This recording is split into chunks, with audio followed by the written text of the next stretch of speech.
Та бүхний амрыг ирье. Би өөрийн бичсэн хар хүн номоо та бүхэнд уншиж төлөвлөж байна. 16 дугаар бүлэг чөтгөр 3 дугаар хэсэг. За ингээд суугаал одоо юу гэдгийг чөтгөр гэхаар муу юм болох үедээ гэж тийм үү. За өмнөх 2 дугаар бүлэгт бид нэр энэ Манжчин гүрэн буюу одоо Хятад улсыг Хятад гэж нэрлээд байгаа юм л да. Үндсэндээ Манжчин гүрэн байсан шүү дээ. Европод хэрхэн хувааж авах талаар үзээд зогссон байгаа. Тэгээд энэ атгах санаа нь одоо юу гэдгийг бүтээгүй шалтгаан бол өөрсдийнх нь атаж өтөө байсан гэх гээд. Эсвэл ямар нэгэн оюун санааны хувьсгал гарсан. Тэгээд дэлхийн 1-р дайн, дэлхийн 2-р дайн гээл одоо үүмж самуурсан байгаа тийм үү. За бид нар юуг зогссон бөхөр шашинлаг хүний тарих толгой яаж ажилдгийг мэдэх хэрэгтэй гэж зогссон байна. За 1-р point энэ зохиолын хар хүн байх шалтгаан бүлэгт дурдсан өвөө минь дүрсгүйдэх шинжтэй болохоор нь сүмээсээ хөөсөн явдал.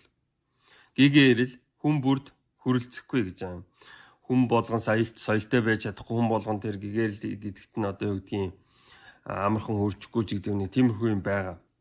За 2-р point мунхаг луга нийлэхгүй харин мэрэгэн ухаантан луга нийлж будадаа гэж байна. Хүмүүсийг сайн муугаар нь ялгаж салгаж байж нөхөрлөх явдал. Тэгэхээр энэ одоо энэ их арх угаад ингээд тэнхтээд идэг энэ байнга мөнгө зээлдэг одоо эднэрээс хол байх хэрэгтэй ч гэдэг юм ямар нэгэн байдлаар тэнд хүмүүсийг дээр доор нь хуваадаг ч юм уу ерөнхийдөө нэг тийм тэнэг мангаар нь хуваадаг ч юм тийм явдал байгаа. Буддаа хүртэл тэгэж хувааж байгаа. Тий. Тэгэхээр чин хүн болгоныг л одоо буддаа тэр өөрийнхөө деважинд аваачихгүй байх нь вэ шүү дээ.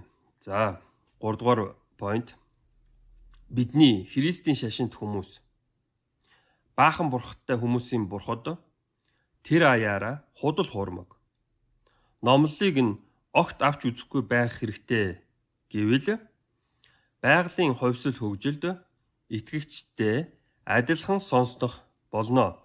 Энэ жоохон утга учиргүй л дээ. Гэхдээ Христийн шашны хувьд хүн ингээд сармагчингаас үүссэн юм а гэдгийг одоо номлож байгаа хүмүүс хамгийн том дайсан нь байдаг. Энд тийм атаж өтөө шууд мэдрэгдэж байгаа юм. Одоо хувьсэл хөгжлийн онол гэсэн юм гаргаад ирсэн. Тэр бол үний юм гээд итгэж явж байна. Бидний Христийн шашинтай хүмүүс болохоор тэднэртэй адилхан байх ёсгүй гэж хэлж байгаа байхгүй юу? Тэгээд харин тэдний бурхад худал хуурмаг гэж хэлж ярьж байгаа гол шалтгаан бол баахан бурхадтай хүмүүс энэ хорвоо дээр бий болсон анхны хүмүүс биш юм. Хамгийн анхны хүмүүс мэдээж бурханд итгэгчид байсан юм. Тэгээд баахан бурхадтай хүмүүс ирж өөрсдийн ашиг сонирхлын үүднээс итгэл бишрлийг мушган өөрчилсөн гэвэл зүйтэй болно. Христийн номлогч мистер Калихан гэж. За энэ хүн яагаад ингэж ярьдсан бэ гэхээр Христийн шашин ялгуулсан шашин гэдэг. Өөрөөр хэлбэл тэр бусад шашнуудыг ялсан байна. Ганцаараа одоо юу гэдгийг эзэгэнсэн байна. Тийм учраас ийм одоо бардам додгор манай бурхан үнэхээр байгаа учраас бид нэг ингэж ялсан байна гэж ярьж байгаа байхгүй юу. За энд баахан бурхадтай хүмүүсийн бурхад байхгүй, худал хуурмаг гихгүй харин чөтгөрүүд төдий юм гин.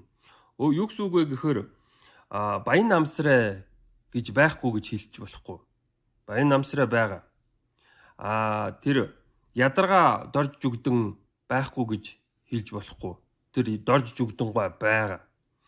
Юу юм бэ гэхээр тэд нөгөө нэг арслан унсан чөтгөрүүд юм гэж ярих хэрэгтэй байхгүй юу? За, ялгуулсан шашнууд established буюу нэгэнт тогтсон шашин. Бусад шашны бурхтыг чөтгөрүүд гэж хардан бас тодорхойлно. Иймээс мэдэхгүй бурхадаас мэддэг чөтгөрөн дээр гэж эртний хэлц үнэн байсан байхч болно гэх гээд. Христийн шашныг бид нэр одоо юу гэдгийг мэдхгүй. Тэгэхээр Христийн шашин бол чөтгөр байж таархан ч гэдэг юм тиймэрхүү маягаар ойлгоно гэсэн үг.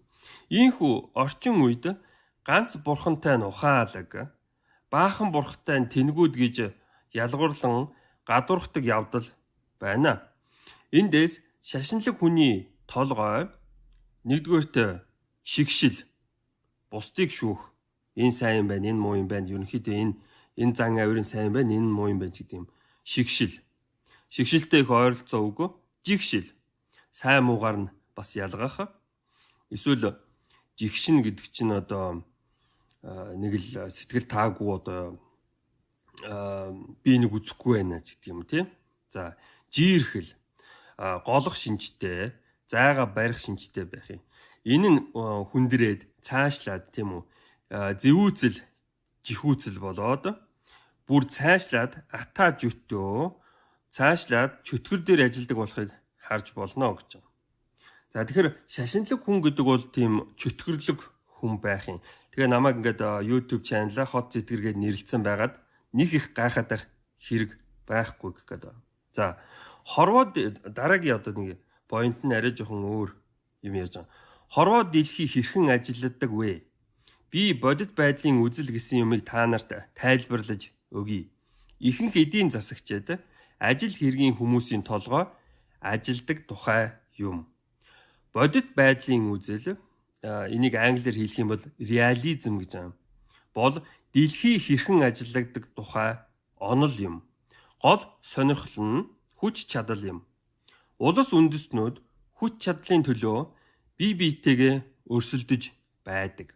Өөрөөр хэлбэл тэд хүч чадлын балансын шилжилтийн талаар ихэд анхаарч суудаг. Энэ манай өмнөд хөрш хүчрхэг байх нь уу? Манай энэ хойд хөрш хүчрхэг байх нь уу? Энэ барууны орнууд хүчрхэг байна уу гэсэн юмыг ерөнхийдөө харж байх ёстой гэсэн юм яриад байна. Боломжит өрсөлдөгч нараасаа илүү хүч чадалтай байхыг хичээдэг. Би яагаад улс үндэстнүүд ингэж боддог гэж маргаж байна вэ гэвэл олон улсын харилцаанд хамгийн дээд эрх мэдээлтэн гэж байхгүй. Олон улсын системд харуул хамгаалалт гэж байхгүй. Улс болон улсууд ямар нэгэн асуудалд орвол очиж тусалцаа гуйдаг хүчтэн улс байгууллага гэж байхгүй.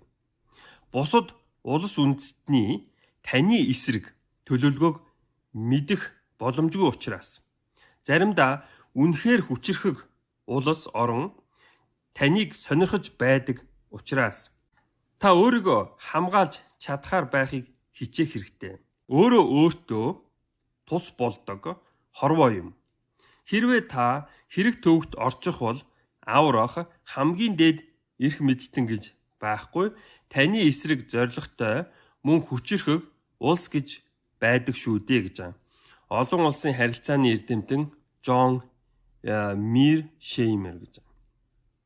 За, улс болон улсууд ямар нэгэн асуудалд орвол очиж тусалцаа гуйдаг хүчтэн улс байгууллага байхгүй гэсэн үг нь энэ statement жаахан хуучирсан юм шиг санагдах боловч одоо хин нэг ингээд дайраад ингээд өөмөдөөл одоо гэдэг нэг олон улсын одоо гэдгийг хамгаалалт нэг тиймэрхүү юм байгаа гэсэн юм ярих гэдэг. Гэхдээ энэ болохоор ертөнцийн үнэн байсан.